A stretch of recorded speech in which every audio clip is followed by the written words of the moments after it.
Boa noite a todos, sejam bem-vindos.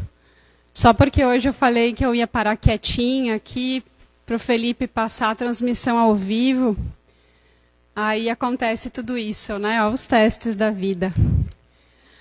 Então, nessa noite, vocês conseguem me ouvir bem? Beleza, qualquer coisa me sinalizem. Essa noite a gente vai refletir um pouquinho sobre o que é felicidade. Porque a gente aprendeu, de uma forma um pouco distorcida, que a felicidade está sempre relacionada a um bem material, à conquista de algo físico aqui desse mundo. Então, hoje a gente vai separar um pouquinho essa visão do que o Espiritismo nos traz, então, sobre essa felicidade. E aí, quando a gente ouve a palavra felicidade, o que surge dentro de vocês? Qual que é a primeira coisa que vem na cabeça de vocês? O que lembra a felicidade na vida de vocês? Quando vocês escutam essa palavra, o que vem? Felicidade, será que representa a ausência de problema? A felicidade ela só chega quando eu não tenho problema nenhum para resolver. Será que é isso? Será que é nas conquistas materiais, que a gente já falou no início? Eu só vou ser feliz quando eu tiver um carro novo. Eu só vou feliz quando eu tiver aquela cozinha maravilhosa e perfeita, assim, de cor rosa choque, alta do chão. Eu só vou ser feliz quando eu viver em constante harmonia na minha família, nos meus relacionamentos. Será que isso representa a felicidade? Será que a felicidade ela é um estado permanente ou ela oscila? Então, quando a gente fala de felicidade, a gente vai lá para o Livro dos Espíritos, na questão 920, onde Kardec pede: pode o homem gozar de completa felicidade na Terra? E os Espíritos respondem: não. Por isso que a vida lhe foi dada como prova ou expiação. Dele, porém, depende a suavização de seus males e o ser tão feliz quanto possível na Terra. Então, nós vivemos num mundo de provas e expiações, onde a felicidade ela não reina 100% do tempo. Mas nós não recebemos um impedimento de não ser feliz nunca. Não significa, então, que nós estamos condenados à infelicidade. Quando nós reencarnamos, a gente não recebeu o recado dizendo assim, ó, você vai lá para sofrer, sofrer, sofrer, sofrer e só sofrer. Não. Quando a gente volta para a questão, ele fala, ó, depende de nós, de cada um de nós, a suavização dos seus males e ser tão feliz quanto possível na Terra. Então depende de mim suavizar o meu sofrimento, suavizar a minha dor, a minha dificuldade. Como será que a gente está construindo a nossa felicidade possível? Como será que nós estamos suavizando a nossa dor? Cada um aqui tem a sua dor. Cada um aqui é um ser individual, divino e único. Cada um aqui tem um sentimento, o que dói para mim não dói para o irmão. Mas o que eu estou fazendo na minha existência por mim?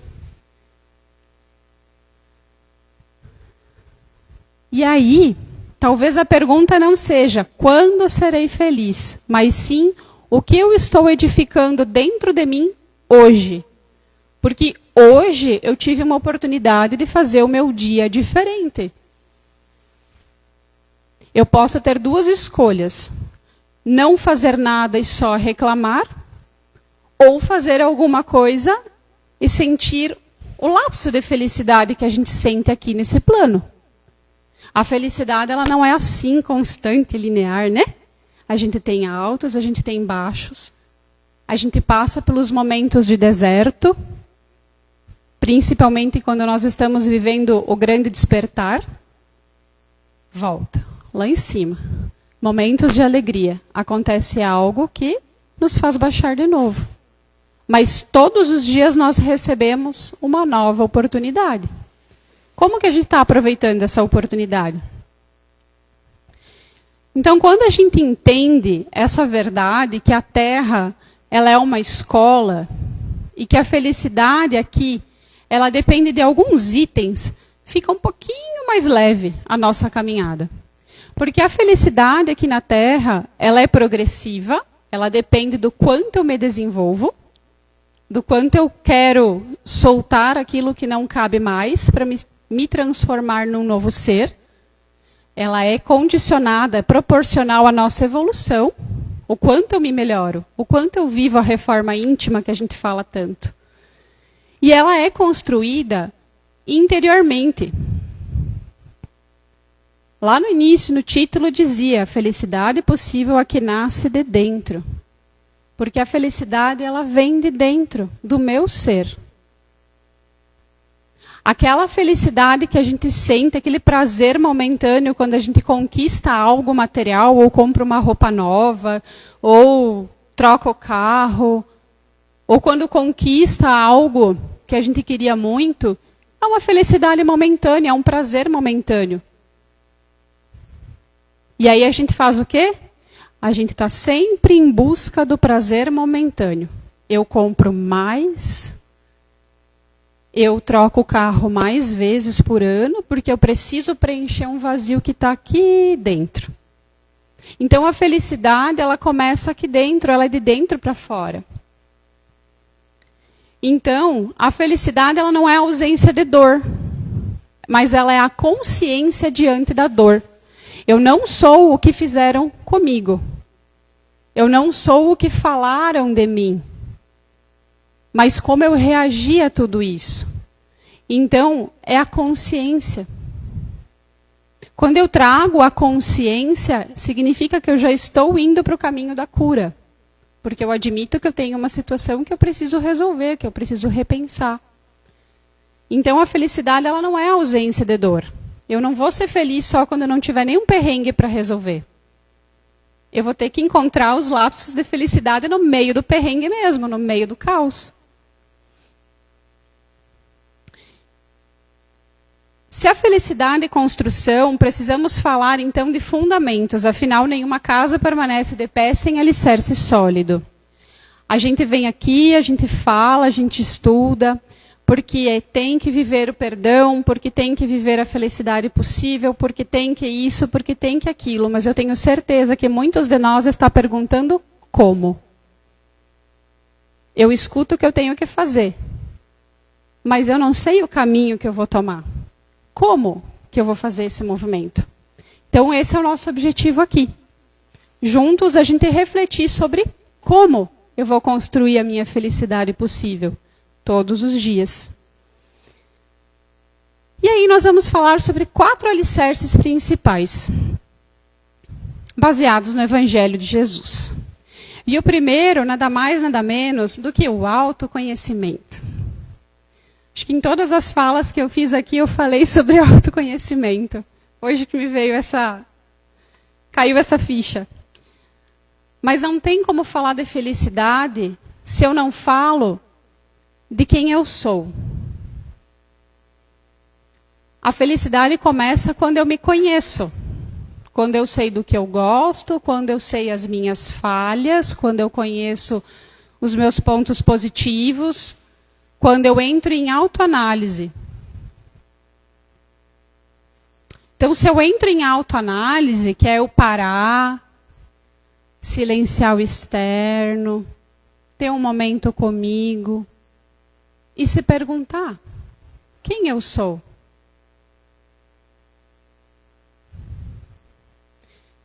Se eu perguntasse para vocês agora, que cada um aqui falasse quem é, sem falar da profissão que desenvolve. Porque nós não somos a nossa profissão. Mas quem nós somos, quem é cada um aqui em essência? Vocês saberiam dizer? Não precisa me responder, para vocês pensarem. Então, quando eu entro em autoanálise, que eu me conheço, que eu faço essa reforma íntima, que é me melhorar. Pegar as minhas falhas, conhecer as minhas falhas e entender como eu vou fazer para melhorar. Eu começo a desapegar daquilo que não cabe mais, características e posturas, jeitos que a gente tinha e que não agregam mais, eu vou deixando pelo caminho, eu vou soltando a velha criatura. E aí eu passo a integrar luz e sombra. O que é esse integrar luz e sombra? Nós somos seres feitos de luz e de sombra, de qualidades e de muitas dificuldades e imperfeições. Então eu preciso admitir que eu tenho essas imperfeições. E quando eu admito, eu entendo que, ok, eu tenho dificuldade com a reclamação. O que eu vou fazer? Eu vou me criticar o tempo inteiro porque eu tenho essa dificuldade ou eu vou começar a me perceber? E aí eu faço essa integração do ser. Luz e sombra. A gente passa a aceitar quem nós somos de fato. E aí, também no autoconhecimento, entra a responsabilidade espiritual. E eu já vou falar sobre ela. Então, não há felicidade verdadeira sem olhar para dentro. A pessoa pode até postar no Instagram que está muito feliz, que está viajando, que está não sei o quê, adquirindo coisa nova. E a gente vai lá e a gente olha e fica pensando, meu Deus, como que essa pessoa faz, né? Mas quais são os vazios que ela esconde com essa necessidade de mostrar tanto? Então, para a gente se perguntar, dentro da autoanálise, dentro do autoconhecimento, o que em mim ainda gera sofrimento repetido? Que atitude que eu tenho no meu dia a dia que ainda me gera sofrimento? Que chega no final do dia e eu penso, bah, errei aqui de novo, o que eu posso fazer para ser diferente amanhã? Ainda, onde que eu ajo com orgulho, por orgulho? E onde que eu posso agir, então, com mais amor? Para a gente entender, onde também entra a nossa parte, a nossa responsabilidade espiritual, se eu me conheço, logo, eu não culpo o outro pela minha infelicidade. Porque a gente tem a mania de pegar o nosso coração e entregar na mão do outro. Porque você tem a obrigação de me fazer feliz. Quem nunca? A gente terceiriza a nossa felicidade. E aí a gente se sente no direito de cobrar o outro quando o outro não me faz feliz. Só que eu preciso primeiro, quando eu me conheço, aprender a ser feliz comigo mesmo, no jeito imperfeito que eu sou. Com as dificuldades que muitas vezes a gente sente vergonha de mostrar a nossa vulnerabilidade. Depois que eu aprendo a ser feliz comigo, eu posso aprender a ser feliz com o outro, porque aí eu não vou entregar essa carga de cobrança para o outro. Eu vou me responsabilizar pela minha parte. E digamos que a nossa parte é bem grande, né? Eu posso fazer a minha caminhada, eu não posso fazer a caminhada do outro. Eu posso fazer as coisas que me fazem feliz. Por muito tempo, eu não sabia o que me fazia feliz. Principalmente depois da vinda das crianças. Eu tenho 3 filhos, 2 aqui em vida. E eu não sabia mais quem eu era. Eu não sabia mais o que me fazia feliz, porque eu não fazia nada para mim, eu só fazia para eles, era felicidade em volta deles. Chegou um ponto que o fundo do poço chegou. E eu precisei encarar de frente aquilo que eu tinha abandonado lá atrás. E a gente se abandona com muita facilidade, não só com a questão da maternidade, mas com o viver do dia a dia. A gente se esconde com medo de ver aquilo que a gente não quer ver, a nossa sombra, né? Que a gente não quer encarar. Mas, aonde será que nós estamos depositando a nossa felicidade? Será que está sendo no trabalho? Será que eu estou exigindo que meu pai e minha mãe me façam feliz o resto da vida? Porque eu cobro deles o tempo todo? Será que eu estou exigindo que meu marido me faça feliz? Ou nos bens materiais. E aí eu fico entrando de dívida em dívida em dívida. Eu faço dívidas o tempo todo. Porque eu tenho que estar sempre renovando o guarda-roupa, sempre renovando o carro, sempre mudando a decoração da casa. Porque eu tenho que preencher essa felicidade que no fundo é um vazio. O que em mim ainda eu preciso amadurecer. Eu preciso olhar com um olhar de adulto. E dizer, ok, eu erro aqui. Então agora eu me comprometo comigo mesma a fazer um pouquinho diferente. E de fato fazer, não só se comprometer. Raul Teixeira, ele nos fala que é um caminho que nos deixa felizes quando a gente passa a observar que nós não vivemos mais no lamaçal. A gente não chegou no ápice, né? Nossa, ser evoluído, espírito de luz, mas a gente já não está mais matando. Então nós não estamos vivendo o lamaçal. Acredito que aqui ninguém tenha matado ninguém, né?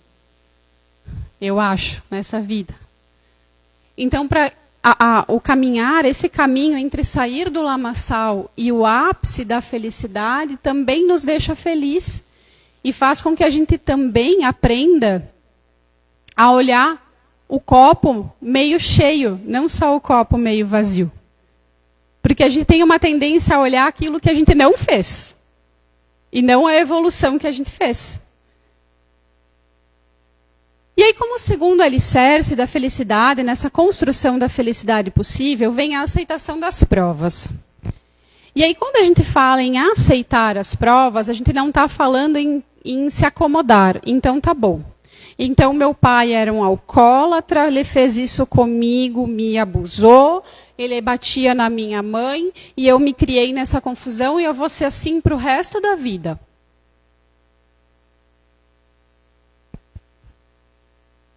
Então, aceitar não é se acomodar, não é engolir aquilo que me aconteceu, mas é compreender a finalidade, porque tudo que nos acontece tem uma finalidade. Tudo. O pneu furado na estrada, o atraso para sair da escola, o atraso para chegar a algum lugar, a doença, tem uma finalidade, tem um porquê. E quando a gente passa a compreender que existe sim uma finalidade, mesmo que nos revolte, a gente começa a aceitar aquilo que vem como prova para nós, aquilo que nós pedimos. Quando nós lutamos contra a realidade, a gente, eu ia usar um termo que eu não vou usar, mas a gente é meio tanso, que a gente insiste em brigar. E a gente sofre 2 vezes por escolha nossa. Por que sofrer 2 vezes? Por escolha nossa. Então a gente briga às vezes pela prova, porque a gente não quer aceitar que aquilo veio como uma finalidade para nós. E ainda a gente sofre mais ainda pela resistência. Porque eu não quero admitir e eu vou ficar aí brigando. Até chegar ao fundo do poço. E eu entender que eu preciso compreender aquilo. E olhar com outros óculos, com outra lente. Aceitar as provas é trocar por que comigo, por o que posso aprender com isso. Em outro momento eu citei aqui uma questão minha de saúde, que eu acompanho há 5 anos. E no primeiro momento, no primeiro diagnóstico, eu me fiz justamente essa pergunta. Por que comigo? Eu estudo, eu trabalho, eu me cuido, por que comigo? E eu questionei por muito tempo por que comigo. Até que eu entendi e resolvi parar de brigar com aquilo e compreendi que tinha um propósito e comecei a integrar aquilo dentro de mim. Então a doença ela vem também para nos ensinar. Para nos ensinar. A felicidade, ela precisa ser construída a partir da validação da nossa história. O que é essa validação da nossa história? Eu assumo as minhas partes ruins, as minhas escolhas difíceis, da onde eu vim, a forma como eu fui criada. E eu valido a minha história. Eu acolho que muitas vezes, sim, eu passei por um sofrimento. Que talvez para o irmão do lado não se considera um sofrimento, mas para mim foi. Nem por isso eu vou... Não vou nem falar para o irmão do lado aqui. Passou por algo bem pior.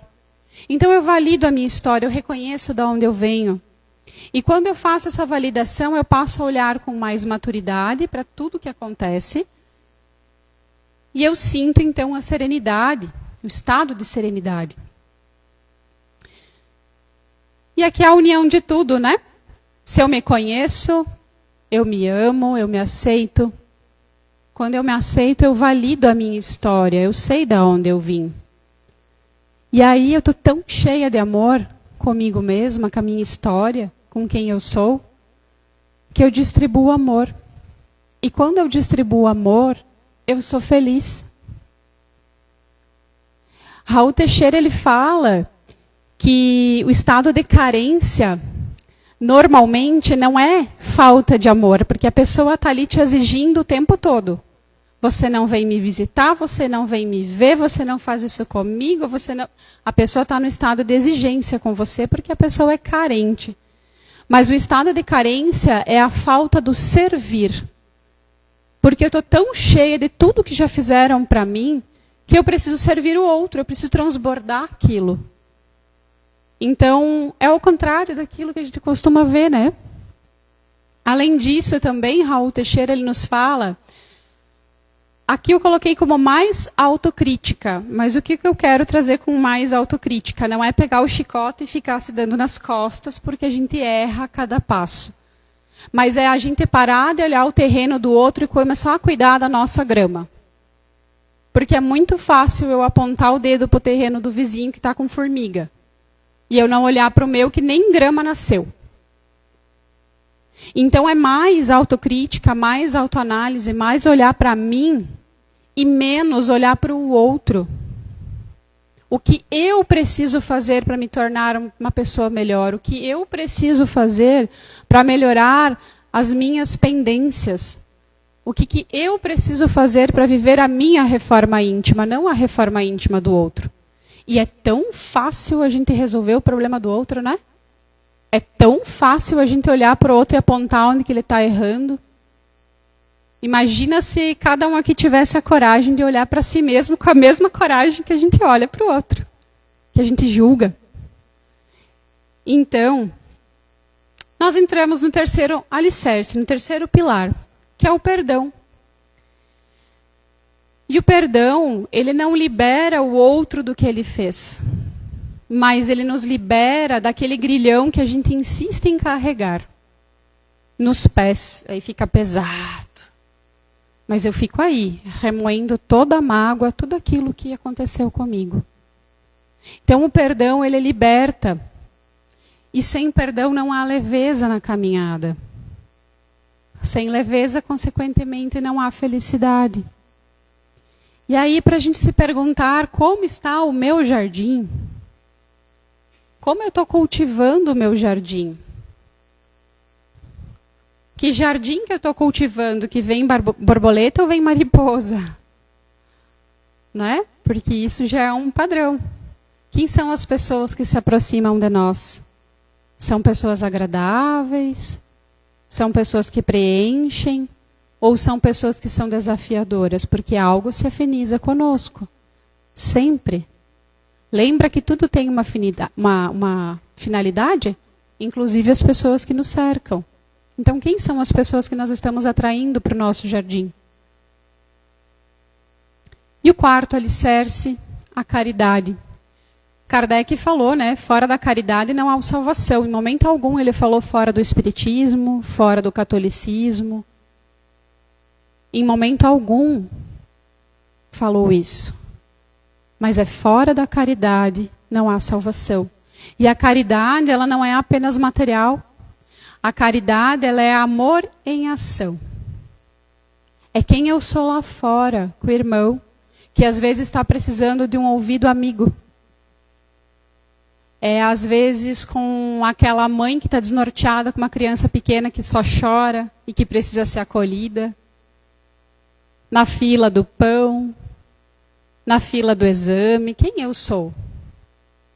A caridade não é só vir para uma instituição filantrópica, entregar comida, entregar alimento, entregar roupa. A caridade é quem eu sou dentro de casa. É a paciência, é a escuta, é a compreensão, é o respeito. é o respeito. Como eu estou agindo na comunidade aonde eu vivo, com as pessoas que eu convivo, com as famílias, com meu cônjuge, com os meus filhos. Então a caridade não é só, não tenho tempo, eu não posso ir lá servir. Sirva dentro do teu lar. É o primeiro lugar. Eu preciso ser uma boa pessoa dentro da minha casa. E eu não falei uma boa espírita, eu falei uma boa pessoa. Porque é isso que Jesus nos pede. Que a gente seja amor aonde nós estamos. E será que a gente está sendo amor? Eu não sou amor, não. Sempre. E eu me culpo muito no final do dia quando eu desvio daquilo que me proponho. Então, a caridade, ela de fato não é apenas entregar o alimento e a roupa. Mas é entregar muitas vezes o melhor de nós. Alguém que muito precisa. E se a gente está atento no dia a dia, a gente percebe isso. A felicidade, então, ela cresce quando fazemos o bem. Quando nós saímos de nós mesmos, o coração se expande. Quando eu saio da bolha que eu vivo, quando eu levanto a cabeça e passo a olhar ao redor e não só aqui no meu umbigo, eu consigo praticar a caridade e entender que tem alguém ali que também precisa. Mas eu só vou conseguir fazer isso se primeiro eu também me tratar com respeito. Porque eu preciso estar bem para entregar amor para o outro. Eu não entrego melhor para o outro se eu não dou nem para mim. Né? E aí a gente encontra alguns obstáculos que nos impedem de ser felizes. Que nos impedem de construir essa felicidade diária. Que é o orgulho. Quando só eu sei. Eu sou o top da galáxia. Eu não tenho nada para aprender. Eu estou em missão. Não preciso que ninguém me ensine. Não preciso que ninguém me ajude. O egoísmo, quando eu só olho para o meu umbigo. Não consigo olhar para o lado. Não sinto empatia por ninguém. Não consigo sentir a dor do irmão do lado. As comparações, e aí voltamos às redes sociais, eu adoro esse exemplo, porque isso acontece comigo muitas vezes. Na minha área, eu acabo muitas vezes olhando para o que as pessoas estão fazendo, e aí fico pensando, bah, olha a pessoa muito melhor que eu ali. E aí aquilo, minha autoestima faz o quê? Cai, despenca. E aí eu não faço movimento nenhum. Então, quando eu também só acho que a grama do vizinho é boa, e a minha não é fértil, a gente acaba tornando ela mesma infértil. As expectativas irreais, quando eu coloco uma expectativa muito grande sobre algo ou alguém, e aí aquilo não se concretiza e vem o quê? A frustração. Não sei vocês, tenho muita dificuldade de lidar com frustração. Muita mesmo. Então, às vezes a gente coloca as metas no início do ano, né? Quem faz as metas aqui. E aí a gente acha que vai dominar o mundo em um ano. E a gente esquece que a gente vive e que tem família. E aí chega no final do ano, quando tu vai olhar, bah, não fiz isso aqui. Aí vem a frustração com tudo. Mas é uma meta irreal. E às vezes, eu diria na sua totalidade, os desafios, eles não estão fora com as outras pessoas. Eles estão dentro de nós. Então, aqui a imagem do homem igual, um cabo de guerra. É todo dia eu comigo mesma. Não é com ninguém. Todo dia levantar e decidir que eu vou policiar o meu comportamento ruim. Eu não vou policiar o comportamento de ninguém. É o meu. Muitas vezes não é a vida que nos impede de ser feliz, mas é a forma como escolhemos olhar para ela. É como nós cultivamos o nosso jardim, é como nós olhamos para aquilo que nos acontece. Se aconteceu algo de ruim, se eu vou passar uma semana reclamando, ou se eu vou viver e como diz uma colega minha de trabalho, eu vou sapatear 2 dias. Depois chega. Você se dá esse limite? Eu não me dava. Eu gastava uma energia imensa com cada coisa que acontecia comigo. Ainda gasto, às vezes eu me desvirtuo. Então, é como eu olho para a vida. Tem uma fala, é um texto, um poema de Emmanuel através de Chico no livro Senda para Deus. E ele diz assim: podeis sim ser feliz, mas isso tem um preço. Aceita-te como és, sem esperar destaque. Conserva a disciplina dos teus próprios impulsos. Não faças compra alguma que não possa pagar. Em matéria de afeto, vive em teus compromissos. Deus ajuda, porém, a quem busca ajudar-se.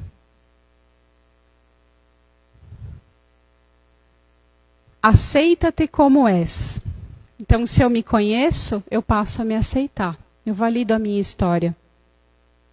Eu integro luz e sombra. A disciplina dos próprios impulsos, né? Quando a gente tem aquele instinto de tipo, vou fazer isso aqui e vou me desvirtuar. Mantenha a disciplina, os bons pensamentos, a presença, porque quando nós vivemos em estado de presença, a gente consegue perceber com um pouquinho mais de facilidade, quando a gente está entrando nesses impulsos de dar aquela resposta, às vezes mal educada, para uma pessoa que nos tratou mal. Né? Deus ajuda, porém, a quem busca ajudar-se. É sair do papel de vítima e a gente se tornar protagonista da nossa história.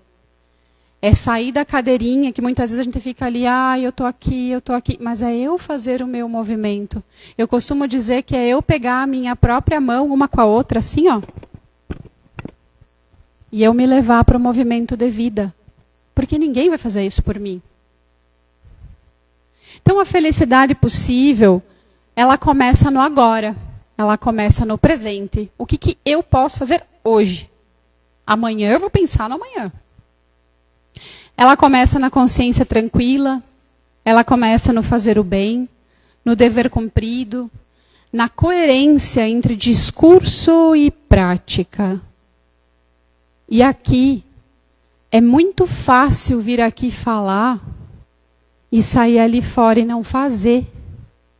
Tem aquele ditado, né? Faço o que eu digo, mas não faço o que eu faço, né?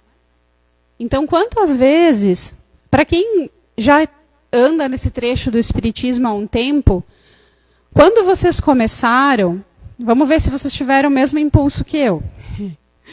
Quando a gente faz algo que é muito bom para nós, qual que é a nossa tendência? Com todas as pessoas ao nosso redor, vamos junto, vamos levando. Seja para a casa espírita, seja para um movimento terapêutico, seja para a igreja católica, para qualquer coisa que está fazendo bem para você, a tendência é que a gente quer levar quem nós amamos junto. Só que às vezes, a gente não pode fazer isso. É a escolha de cada um. Qual é a melhor forma de eu fazer esse movimento? É eu fazendo na prática aquilo que eu falo. É assim que a pessoa vai ver a minha mudança e vai sentir o despertar, a vontade de ir junto para um movimento. Seja uma palestra, seja um estudo, seja um servir.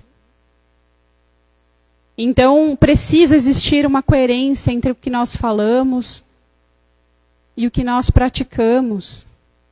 É preciso, urgente, ser bons espíritas dentro da casa espírita e fora da casa espírita.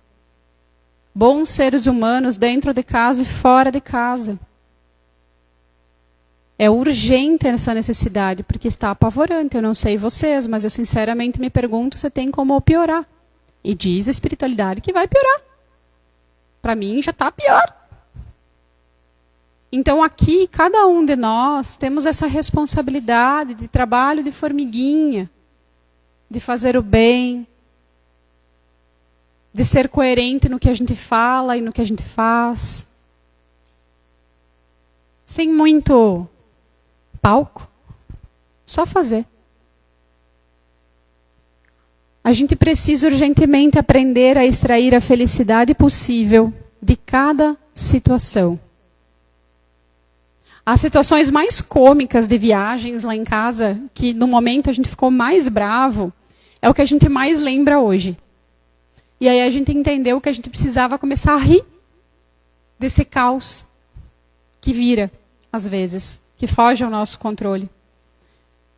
Então, se eu consigo ver a felicidade nos pequenos movimentos, eu vou ser agraciado em ver a felicidade em grandes movimentos. Ser fiel no pouco, ser fiel no muito. Então, é agradecer um pôr do sol lindo, que Deus está lá presente, nos presenteando. Quem viu o pôr do sol ontem? Estava magnífico. Deus está aí. Na chuva que lava, no sol que aquece, que seca. Então, olha que sol maravilhoso na Espiritinhas. Aí a pessoa do lado, que calor. Aí começou um temporal, a pessoa disse, olha a chuva para refrescar, para esfriar. E a pessoa que continuou reclamando, vou ficar resfriado. Quem somos nós aqui? Eu confesso, eu sou uma reclamona de carteirinha. Eu quase sempre estou na postura da reclamação. Hoje eu reclamei... Ah, Ana rindo, né, Ana? Eu sou uma reclamona de carteirinha. No meu bairro estão fazendo asfalto. Faziam 15 dias que ninguém vinha trabalhar e eu estava falando para o meu marido, bah, ficou insustentável com a chuva, o barro que estava. Hoje eles vieram, só que eles vieram com quebrador. Eu fiquei a tarde inteira dentro de casa. Eu cheguei aqui, minha cabeça estava assim. Aí o que eu fiz? Falei para as gurias, bah, o quebrador estava lá, fiquei a tarde inteira. Eu reclamei, mas não estava reclamando que os abençoados não tinham vindo trabalhar. Por que eu fui reclamar de novo que eles vieram? Agradeça. Né? Então a gente está sempre tentando achar uma portinha para reclamar. Sempre. Então que a gente aprenda a apreciar a felicidade nas coisas pequenas do dia a dia. Nas coisas que acontecem desde a hora que nós saímos da nossa cama, até a hora que nós nos deitamos, no agradecer do dia a dia. E assim a gente vai aprendendo a observar as coisas maiores. A felicidade, além desse passo a passo, ela exige esforço. Porque eu preciso me esforçar para olhar o que dói em mim. Ela exige mudança, porque para eu ser um ser novo, eu preciso largar a velha criatura. Eu preciso soltar aquela capa que eu carrego de proteção. Eu preciso soltar os velhos hábitos. E ela exige movimento. E é nesse movimento que Jesus nos convida a entrar diariamente. Jesus nos convida, através do Evangelho, a caminhar junto com Ele diariamente. Todos os dias a gente recebe essa oportunidade. E aí, se a gente não muda, não acontece o progresso, que vai continuar sempre no mesmo ciclo, sempre da mesma forma. Então, eu vou pedir que vocês fechem os olhos um instante, que vocês sentem de uma forma confortável. Sei que vocês estão cansados do dia, a chuvinha lá fora está bem convidativa. Mas de olhos fechados é mais fácil de silenciar o externo.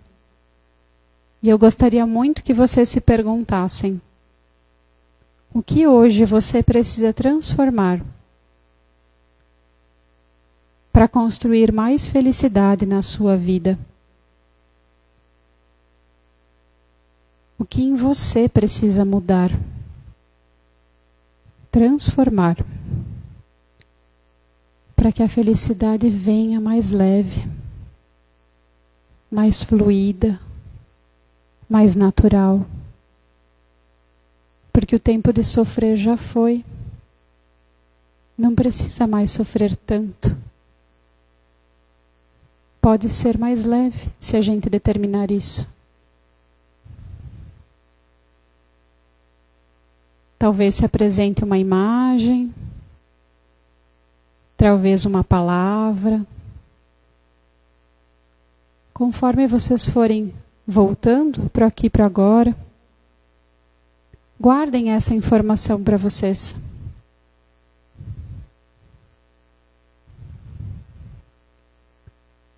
Podem abrir os olhos.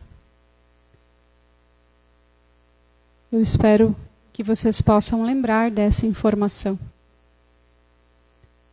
A felicidade verdadeira, então, ela não é um prêmio externo. ela é uma conquista interna. É uma construção diária do espírito. E a felicidade possível, ela não é perfeita, mas ela é real. Por isso que ela se chama felicidade possível. Eu posso construir algo diferente para mim, se eu quiser. Então nós estamos aí com a faca e o queijo na mão. O que nós vamos fazer com essas informações? A felicidade, então, ela não é um caminho. Ela é o caminho. Ela não é um. Só existe esse caminho. Então, que cada um aqui possa fazer brilhar a sua luz, possa levar um pouquinho dessa informação para o seu lar, para as suas casas, e transformar que seja um pouquinho cada dia. Cada passo importa. Muito obrigada.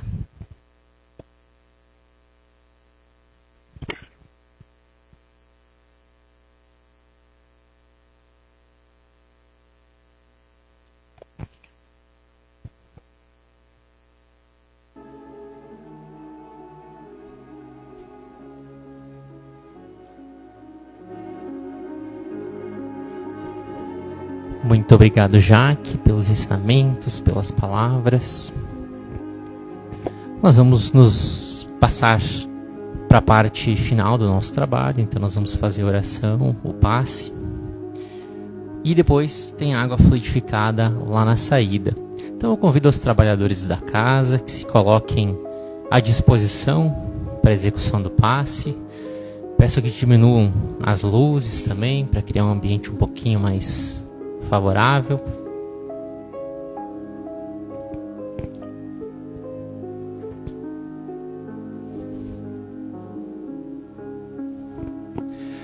Então, meus irmãos, vamos mais uma vez nos conectando a Deus, nos conectando à espiritualidade luzeira aqui dessa casa. Vamos agradecer a nossa palestrante por dividir conosco o seu conhecimento. Agradecer a Deus pela oportunidade de estarmos todos aqui novamente. Agradecer pela chuva que veio trazer o frescor, que veio limpar as energias do ambiente. E vamos pedir à espiritualidade, nesse momento, que derrame sobre nós a sua luz, as suas energias salutares, que essa energia nos penetre o coração, nos penetre a mente, nos auxiliando a acalmar os nossos anseios, aliviar as nossas preocupações, as nossas dores, que nos auxilie a ficarmos conectados com o nosso Mestre, com o nosso Pai, para que a gente receba o auxílio necessário para a nossa caminhada. Que a gente possa retornar aos nossos lares mais leves, mais equilibrados, mais harmoniosos. E que a gente leve também um pouquinho dessa luz que a gente recebeu aqui essa noite. Que a gente divida essa luz com aqueles que partilham a caminhada, para que eles também recebam todas essas benesses. Muito obrigado, Pai. Uma boa noite a todos. Que assim seja.